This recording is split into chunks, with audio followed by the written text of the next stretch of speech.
Bonjour mes frères et sœurs dans le Seigneur. Dans un message moko ezo concerné sœur en Christ. Mais na habité parmi bino pe bozolandanga. Tant monsieur ezo concerné bino. Ya on habité na répondre yé na vidéo.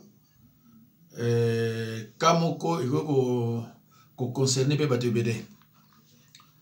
Problème ezani na âge à 30 ans sœur en Christ. Azwaki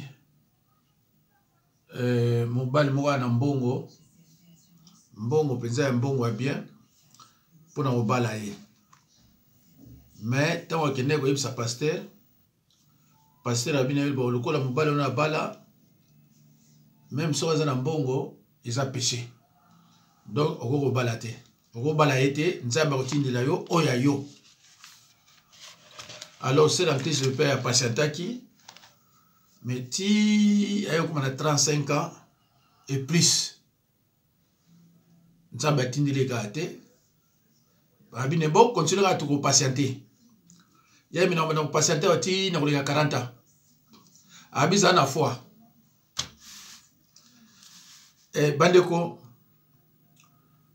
tant Moussa Lanzambe, Azul Banoli Kaobeza péché, il faut l'ukaka Alexa yo verset biblique. Ils ont talisake, ils ont péché. Na tangu ya kala, même tangu biso botamaki. Donc on a pas parlé biso belé. Après belé baki, azana moi moyen na ye. Omona kutani na mona mwasi moko boye lenge abaliye. Abotine bana, akolisi bango classe, bana na pe bakumi batminene.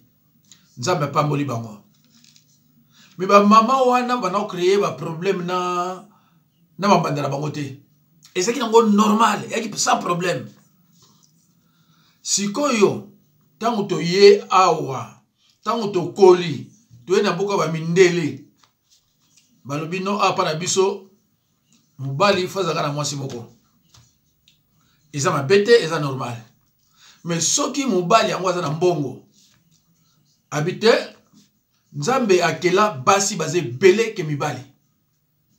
Po nzambe soka akela ka basi bazala muke, mibali bazala belé, elinga créer ba problème ba assassinat ya kosakana te. Parce que mibali nyonso ana besoin mwasi. Alors lokola bango baze belé, so muto na mbongo na ye. Alobi abala owana aza célibataire, aza na mbali te. Abotane bana, abokola bana. Bana bazala bien. Nazomo n'a pas une Bible et commis péché. Alors, comment conséquence à mouke oyo Bible te rabiso ezali ke tango yo bali basimi baloza na bambongo. Obani ko sala bango ndenge zala kala. Il faut balala bazala ndaku moko.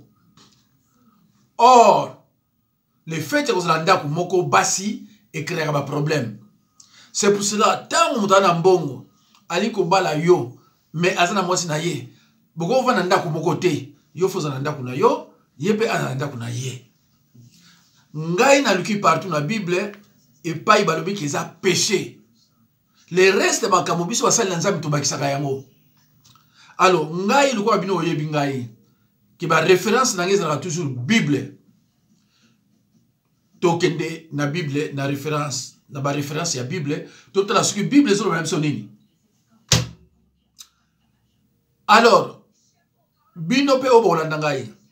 Bozala lukola ba chrétien ya bere. Oyo bazala ke so bazu mateya, ba ke ko vérifier pour batela makambo polo zolo bana bango ce que c'est solo. Alors bino pe fosala ande mwana.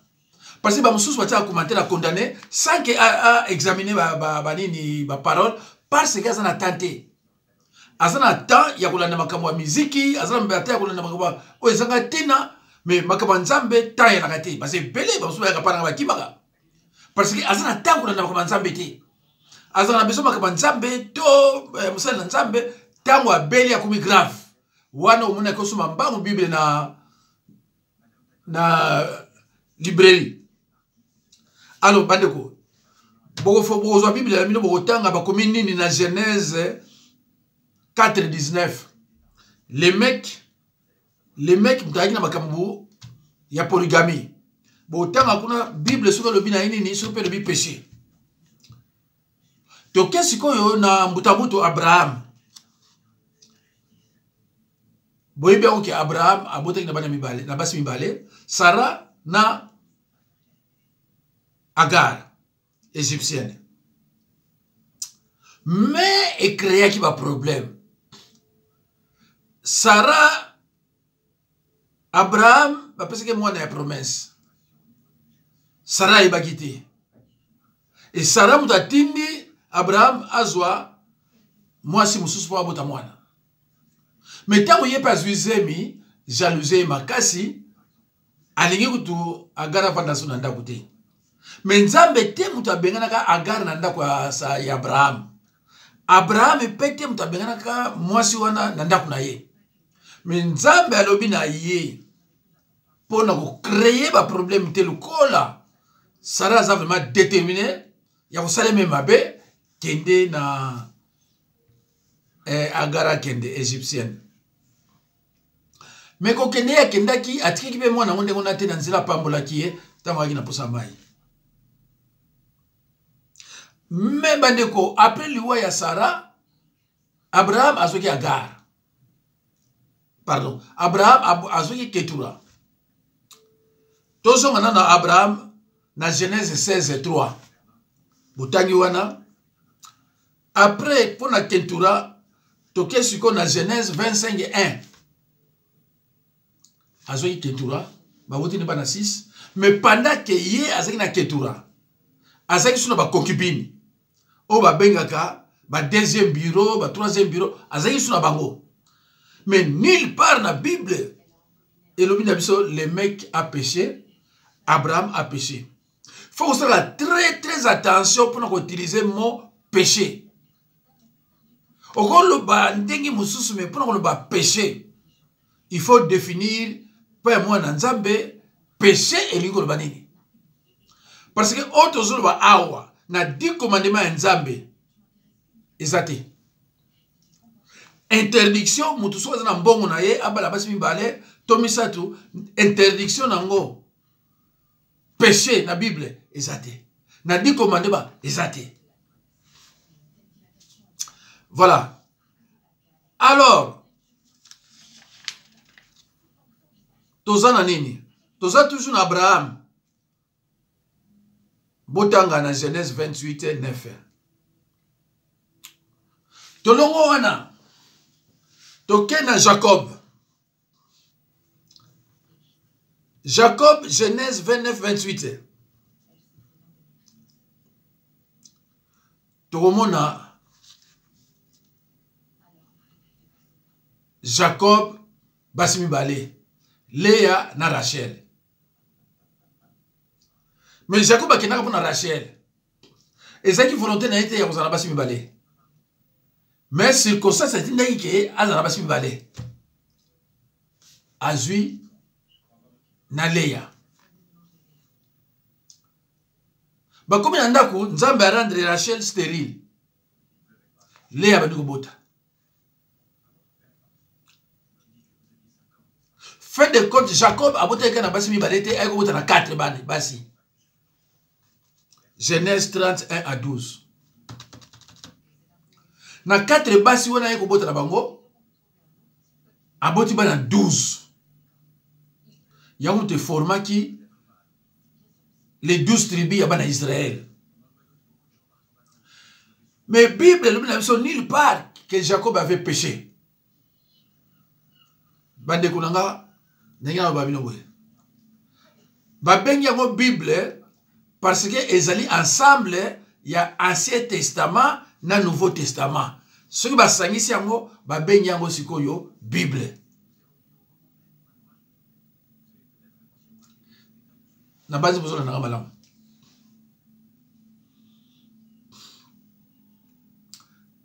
Jacob a eu bana 12 na 4 femmes.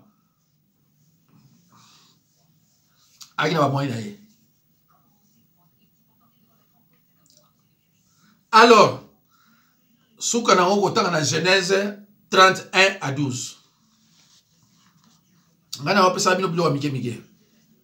Toke na 4 na Gédéon. Juge 8:30. Gédéon abotaki 70 fils, 70 fils. Gédéon abotaki 70 fils. Na plusieurs femmes. Basi na ye, plusieurs femmes. Juge 8:30. Nulle part na Bible, balobi Gédéon a péché. Nulle part. Parce que au Congo, 70 bana te, kana mwasi moko. Bandeko, nga nazo mema bino na Bible. Nazo mema bino te na biloko nga mona sali te. Nazo mema bino na Bible. Nazo landa oyo balobi na se dans Christ ke eza péché. Alors, na 10 commandements. N'Exode 20. Interdiction. Ya mutoza na basi mibale kunezate. To basi misato. Soko za mbongo na ye. Ngazo la kisabino Bible oyo batu ya minene oto tanga ka mikolo nyonso baki na basi ebele. Mais Bible na ba onteke ba péché. Na lobite ke yoza pauvre. Ozo ba 2000 euros, ba 1500 euros. Okono koma na basi mibale po obano bundaka to betaka bango. Toko ko lesa ka bango te. Nazo ba bateau bazati ki ala mbongo na ye. Mais amoni ke mbongo na ye, il faut abota aboko la bana wana bana ba kuma mutu batu ava kufa. Na banza osala mabete aza ko agir na mo. Gédéon juge 8:30. Soko zu Bible na yo okotanga yango. Toke sikoyo na Elkana 1 Samuel 11:1-2. Elkana ayina basi mibale. Moko kombo na ye Penina et l'autre ezaki Anne. Penina bane kobota mais Anne ayi stérile. C'est Anne qui faisait des prières suivies des supplications. 1 Samuel 11, 1-2. Oui. 1 Samuel 11. Est-ce que n'a vérifié Mbambo? 1 Samuel 1. N'a pas noté. N'a pas noté. Kamwa Mouké. Mbambo. 1 Samuel.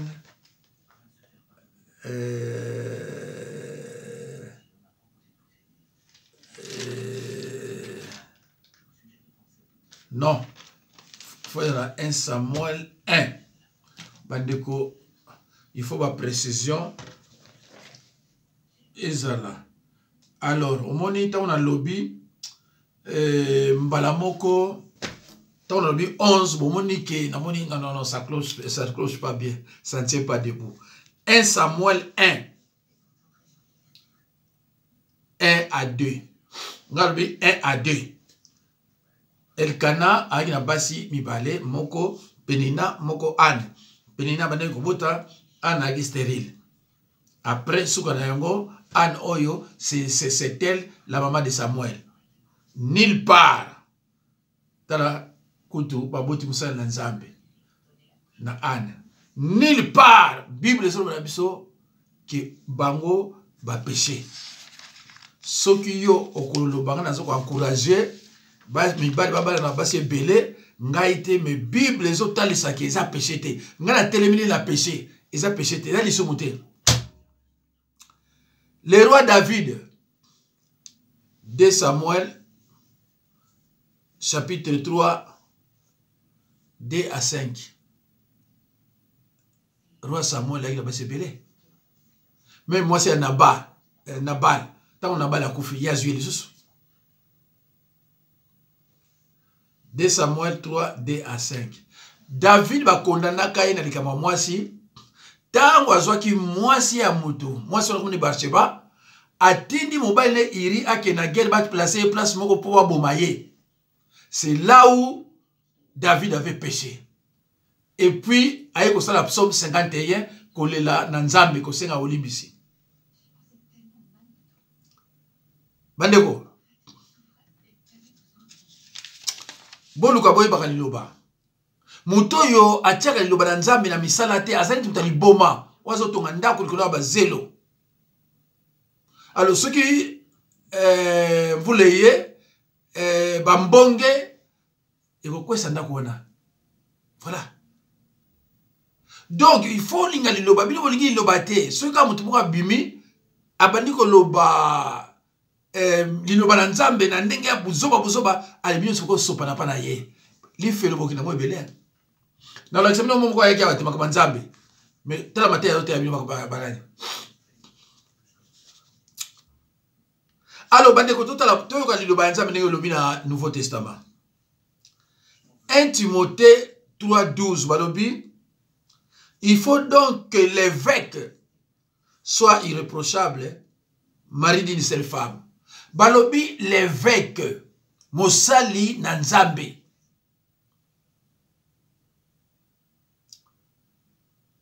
Bolandinga l'évêque Mosali Nanzambe. Fazala na mwasi moko. Soka linge uzana mwasi. 1 Timothée 3:12. Tokeli susu. Na 1 Timothée 3. Oh non, on a répété au mi-balai, hein. Oh là là. Oh là là. Les diacres doivent être mariés d'une seule femme.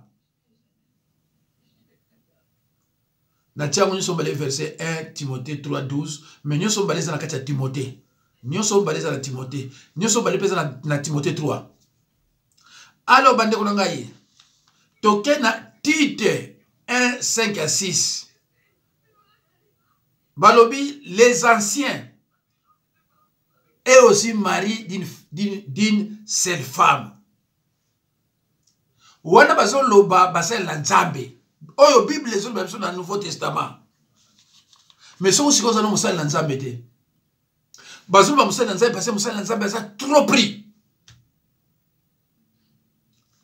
Toke na 1 Corinthiens 10 23. 1 Corinthiens 10 23 balobi tout est permis. Batie virgule donc basuki na lona. Tout est permis mais tout n'est pas utile. Mais avoir des enfants, c'est utile. Hein? Avoir des enfants, ils ont m'abêté. Kobala moi si, ils ont m'abêté.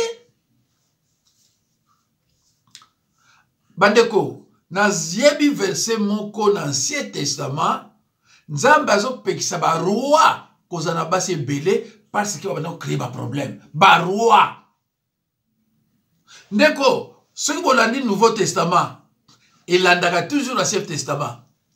Et puis qui va roi et puis qui va richeté comme preuve au monde ba Gédéon ba na basiboni ba na bana combien si vous parlez ça mbongo na ye moi si moko avandi asoka mobali te ye aka juillet ba boti bana ba ku ba pasteur ba directeur ba PDG ba président de la République mabeza wapi bande kolonga bino bozo benga n'importe qui mosala nzambe bato nzambe ayebine ba côté. Assomi voter la kitoko, à la cravate, à l'ouki moi c'est à Pembe pour influencer bino. Allez, moi sur la paix, bon, bengaye, maman pasteur. Yé pe mon bal, yé qui n'a pas pasteur, mais bon, comme c'est pasteur. N'a pas seulement un exemple. Toyo kana Exode de balobi, Exode 21:10. N'Exode 21:10. Bazako permettre na moi si, na mon bali. Akoko zwanaye moi c'est mi balé ya misato mais balobi nini Exode 21:10 balobi boy s'il prend une autre femme il ne diminuera en rien la nourriture, les vêtements et les droits conjugaux de la première femme. Donc yo soko monique ozana mbongo na yo mais on zo basi otia opesa wa ndako oyo okuna ndako obota ne bana. Mais traiter moi c'est liboso ndenge kako bana ko traiter ye ko lia na ye ko lata na ye biloko nyonso oyo yaki na ko besoin ko longola ta mon côté. Ça c'est Exode 21:10. Ngati mtu tia na katika Bible. Alors yo pasteur mwana mwasi bana ko bala ye na mutu ambongo alingaki na amour propre. Yo bina ye ils a péché. Tant que tu n'es verset biblique, alors bien non, parce que Dieu a créé l'homme et la femme, a créé à l'homme une seule femme. Mais tant que les mecs ont abandonné la polygamie, nous avons appris ça qui était. Nani aloba yango, nani atie basi basi da ebele ki mibali, isa nzambe. Tala on a poto, combien de femmes bafana na bango moko? Kaka ba congolaise te, basi boni bafana na bango mibali bazate. Ebele. Alors, tant que mutana mbongo aye azu moko wana pona a aider ko futanda ko balaye makabo bele babota bana. Mobali wana péché ni nazo sala. C'est tout comme j'avais expliqué, maman ya muto babenga politicien babenga Katumbi. Maman na yeza ina mobali te. Mais mobali aki marié. Yeza ki mwana musala kuna. Mais tangu mobali amona ke non, yepe na ko nako zoye mwasi nanga. Na boko la bana, na sala boye, mais tangu abotie bana. Mais abotie ke bana soki moko somi balé, mais bango mbale baza tambongo. Nzamba pambola bana wana. Ke yom to babali yo kaka yo moko mais nzamba ko pambola bango. Pourquoi ko pambola bango? Bango bato bana péché. Si ba na péché, pourquoi nzamba ko pambola bango? Alors, au moni, il y a des pasteurs oyo mosala moko traumatisé surtout basi. Azam balo invité, azam balo boité, azam mais pourquoi ko bana bana nzamba kamande ngwana? Yo soki mobali na mbongo na ye. Alinga bala yo zona mobali te. Acha yo ndako moko na mwasi wana te. Mais problème c'est que ça place nini? Makomi yango yo, problème ça place nini? Bible pekisi ya moté tala. Même Nouveau Testament, ils ont bien, ils ont précisé. Naba ancien, naba diacre, naba évêque. Bible est toujours précisé. Mais Bible, il parle que ce que vous avez dans le Nouveau Testament et dans l'Ancien Testament, ce que vous avez dans le Nouveau Testament, oh, mais comment? Alors, bino vous avez ce que vous avez vidéo, vous avez pensé, vous avez vidéo, ce qui a mobile balaye, azana mbongo na ye, ali ko bale normalement, azule ndako asala boy. Ce qui est moko mwasi andimi, ils a péché te. Ce qui est moi si andimi, moi c'est de toute façon en matière sexuelle, la Bible va condamner la pétabacité.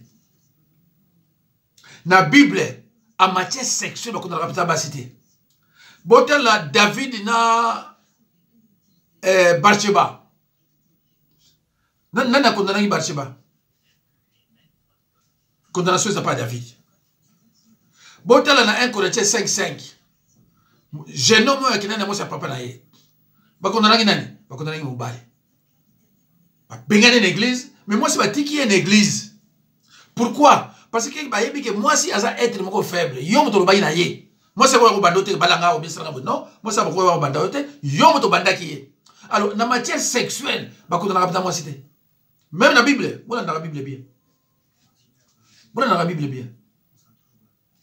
Alors bandeko Eza mawa parce que bino bozo benga batu belé ba pasteur alors que nzambe yebi bangote. Ya mona Jésus Christ solo ba oyo baza yanga. Eza ba oyo ba chaka en pratique. Tango yozo chali en pratique ozo ko yeba. Tozu mutu Marcelo. Marcelo nzambe yebi ete. Tala personne ya musana nzambe ko blessé te. Marcelo zo blessé école catholique. Pardon, église catholique. Marcelo a blessé ma famille, Marcelo a lobabilo moko, soki au niveau bala moi si faut goûter le moi si on a ce qu'on est bien tiki. Est-ce que vraiment yo mutande ngwana zo? Mamu so abenga bi ah papa. Oui na ndi Marcelo na yo mona ke amusa nzamete. Mais ça be biété, asa parleur, c'est un bon parleur orateur. Aya lobi ko sele musa nzam. Ani musa nzamete. Donc soki yo sambela pa ba pasteur nyonso mais on a combien de bino awa, on a autant de bino awa. Zenata na mtumoko awa musala na nzambe hein. Zenata na mtumoko awa soki na ko zoyer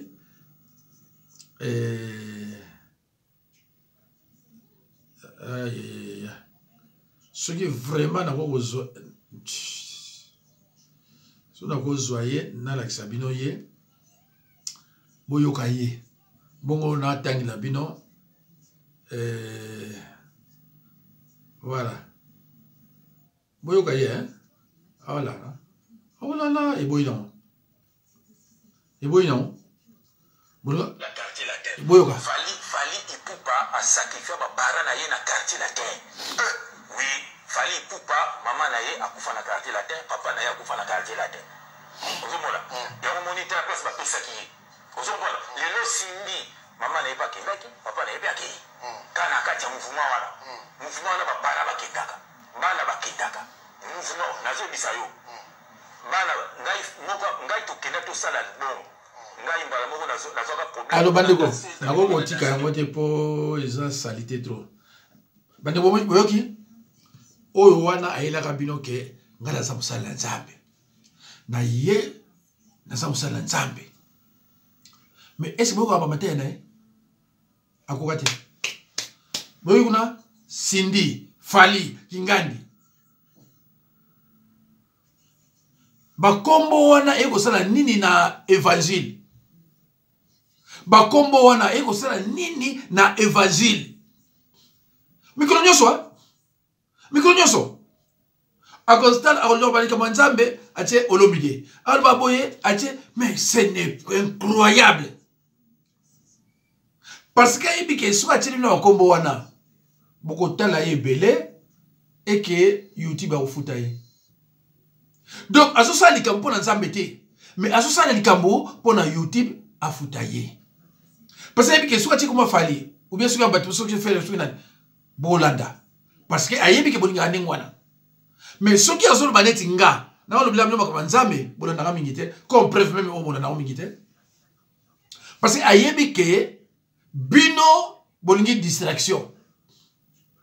Ayakawa ne lulu na mvutume kosakana te nga musala nzambe nga ne bakosaka bino nga iboye siko to koma ko bane teya totala yo to corriger yo akwa hotel suster akumaka so ngo teya akozo lo bafali bolomide tozoka na basindi okuna kendaka bwe okuna kufa ba famille batu etali yo te. Dieu nous a créé libre. Mutulo mtazana droit kosala oyalingi. Yoko kondana kabango tele nyonso. Ça fait plus de 15 ans. Toujours hein. Bakaba musicien. Plus de 15 ans. Liloba ya ko prêcher ni yangona. Alors ndeko nanga. Landaka ye. Okoyeba okoyela yo. Hein? Okoyeba okoyela un jour. Okimaye ana luka passer chaque dina baza na ko benga na yo. Comment mutu yozo kelba musala nzambe ayelo makaba boy hein ba delile sona nyonso basa ba muziki ba ilongeziki tout ça wana bazo benga basala nzambe zela ezo kinataki no mama basala nzambe Marcelo so samela kuna tirelo doko za nzambe te parce que cet homme ne connaît rien absolument rien. Parce que ventilier ou il n'a jamais travaillé. Parce que ventilier oh ya ye koluka mbongo na ye na ba misala mabe tout ça. Mais ana musala nzambe nzambe ebiete. So on demande ko on dimi so on dimite italio. Bostra. Nzambe ebiete. Hein? Voilà. Na kondana kitena makaba mbongo. Mais na libika ke nzambe ebiete. Bino boye biye mais nzambe oyo asala mokina se ebiete. Denis Lessi. Zambé biété. Jean-François il faut que au Bolandi a yekutuko, yekuto bana bino déjà qui va 38 personnes. Alors muto le bino déjà qui va 38 personnes, les restes les alukuta. Yekuto zambé biété mukete. Walesa.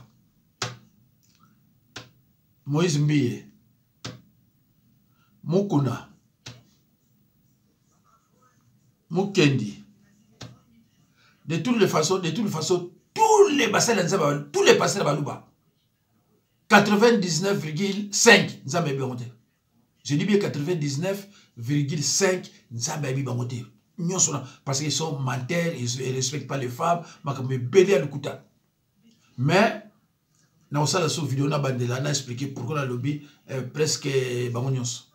Minute Sili, Ezekias Mboko, surtout Patrice Moussoko, Mpoyi, pasteur Suki Mpoyi, Kwetu, Kalambay, Suki docteur de l'art. Toutes les pasteurs femmes sont des anges du ciel. Toutes les pasteurs femmes sont des pasteurs à moi aussi. Nous avons des anges du ciel. Nous allons expliquer nos anges du ciel au Barananga Baïbi. Ngefa, pasteur Barouti. Voici l'homme. Bamsou Bazape Menaï Bamonte. Oh, nous sommes handicapés. Oh, nous sommes ndundu. Aza pasteur, nzamba ebiete. Oh, ya mungo wa mkam. Oh, nani oyo handicapé o nani Patrice Moussoko.